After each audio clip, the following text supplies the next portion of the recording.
मला एक कळत नाही, आम्ही भारतीय जनता पक्ष, शिवसेना, काँग्रेस, NCPचे कार्यकर्ते होण्याअगोदर आमचे स्वतःचे व्यवसाय पण असतात, बिझनेस पण असतात, आम्ही नोकऱ्या पण करतो, राजकीय आणि सामाजिक कामं करण्यासाठी आम्ही एक पक्षाचे कार्यकर्ते बनतो. पण आमचे स्वतःचे व्यवसायामध्ये अगर कुठेतरी गुंतवणुकीसाठी, कुठल्या तरी बाकीच्या व्यवसायासाठी अगर आमच्या घरामध्ये किंवा आमच्या ऑफिसमध्ये अगर पैसे, त्याच्यामध्ये चूक काय आहे? मला मुळात चूक कळली नाही आहे. म्हणून उगाच भारतीय जनता पक्ष असं बोलून आमच्या पक्षाची बदनामी कोणी करू नये. मग प्रत्येकाचे, कोणाचे क्रशर आहेत, कोणाचे व्यवसाय आहेत, कोणाचे हॉटेल आहेत, मग तेव्हा अगर त्यांनी व्यवसायासाठी अगर काही कॅश तिथे ठेवली तर आता त्याची चौकशी, सखोल चौकशी, निपक्ष चौकशी मी तुम्हाला सांगतो. कारण जो नियम आम्हाला लागतो तो नियम उद्या सगळ्यांना लागणार.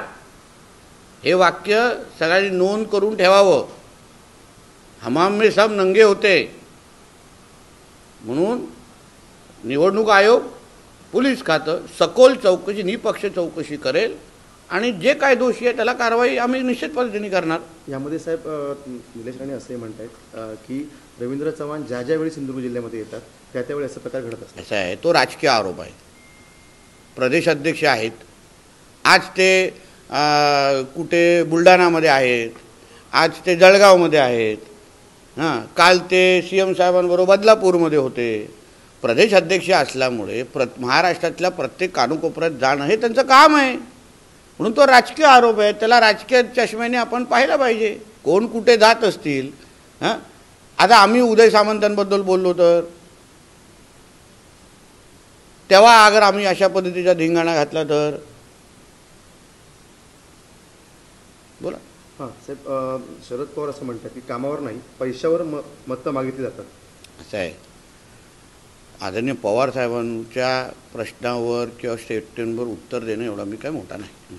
रवींद्र चव्हाण काल असं म्हणाले होते की जो निर्णय झाला, युतीबाबतचा जो निर्णय होणार होता तो प्रदेशवरून झाला नाही, तो स्थानिक लेवलच्या बॉडीने जो निर्णय ठरवला. बघा, ती भारतीय जनता पक्षाची प्रक्रियाच आहे. तुम्ही कधीतरी आमच्या कार्यालयामध्ये या.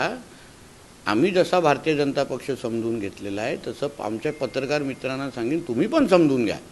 ती एक प्रक्रियेचा भाग असतो. कार्यकर्त्यांच्या इंटरव्ह्यू, कॅन्डिडेटचा इंटरव्ह्यू होता, जिल्हाध्यक्ष, संघटन मंत्री ह्या सगळ्यांसमोर ते कार्यकर्त्यांचं मत मागितलं जातं, घेतलं जातं. तो प्रस्ताव प्रदेशकडे जातो. परत आता कार्यकर्त्यांना त्या पद्धतीने त्या जिल्ह्याच्या राजकीय अनुसार त्यांना निर्णय घेण्याची मोकळीक दिली जाते. आणि म्हणून मला असं वाटतं की आता युतीचा विषय संपलेला, निवडणूक संपायला आलेली आहे, मतदानासाठी आलेलो आहे. म्हणून आपल्याला कृपया मी विनंती करतो, आमच्या सिंधुदुर्ग जिल्ह्याच्या निवडणुका आम्ही ह्या सगळ्या विकासाच्याच अजेंडावर भारतीय जनता पक्ष लढवतो आहे. बाकी कुठल्या अजेंडावर लढवतात हे मला मुळीच माहीत नाही. आणि मला त्या पक्षाच्या बाबतीमध्ये आघाड्यांच्याबद्दल बोलायचंही नाही. पण भारतीय जनता पक्ष म्हणून तुम्ही आदरणीय रवी चव्हाण साहेबांची भाषणं बघा, माझी भाषणं बघा, आमचे कॅन्डिडेट, नगराध्यक्ष, आमचे अन्य जिल्ह्याचे नेत्यांचे भाषणं बघा. आम्ही फक्त विकासावर बोलतोय. आमची गाडी रुळावरून हलत नाही आहे. बाकी कितीही प्रयत्न करत असतील की आमची गाडी दुसऱ्या रुळावर जाईल, आम्ही एकच रुळावर आहे की सिंधुदुर्गचा मतदार हाच भारतीय जनता पक्षाचा केंद्रबिंदू आहे. आम्ही निवडणुकीत त्यांच्यासाठीच लढवतो, जेणेकरून मतदारांचा विकास, मतदारांचं भविष्य यासाठीच आम्ही भारतीय जनता पक्ष म्हणून आम्ही निवडणूक लढवतोय. त्याच्यामध्ये कोणी किती प्रयत्न केला तर आम्ही काय आमचा चॅनल बदलणार नाही.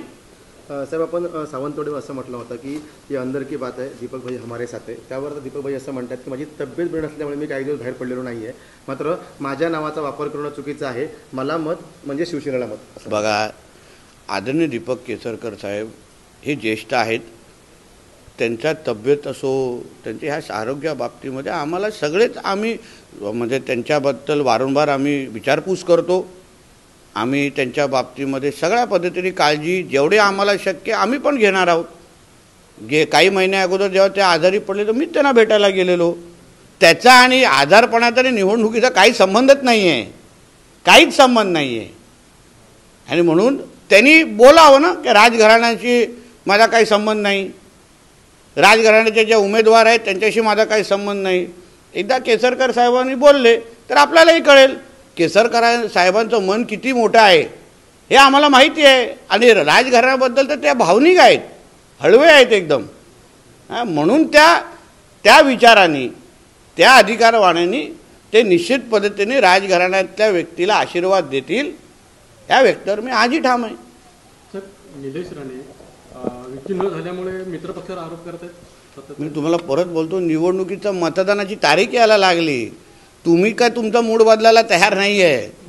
आता युतीची आघाडीची चर्चा करण्याची एक वेळ होती, ती वेळ निघून गेलेली. आम्ही सगळे प्रचाराला लागलेलो आहे. प्रचाराचा अंतिम टप्पा 30 तारीख आता जवळ यायला लागलेली आहे. आपल्यालाही विनंती करतो, चला आपण विकासाबद्दल चर्चा करू. मी ज्या शहरात, गावात, वॉर्डामध्ये राहतो तिकडचा नगरसेवक कसा असेल, तिकडचा नगराध्यक्ष कसा असेल, पत्रकार होण्याच्या अगोदर आपण सिंधुदुर्गाचे नागरिक पण आहोत, या बाबतीमध्ये विचार करा आणि निवडणुकीकडे त्या दृष्टिकोनातून पहा. टाइम्स डिजिटलला लाईक करा, शेअर करा, सबस्क्राईब करा आणि बेल आयकॉन दाबायला विसरू नका. Times digital.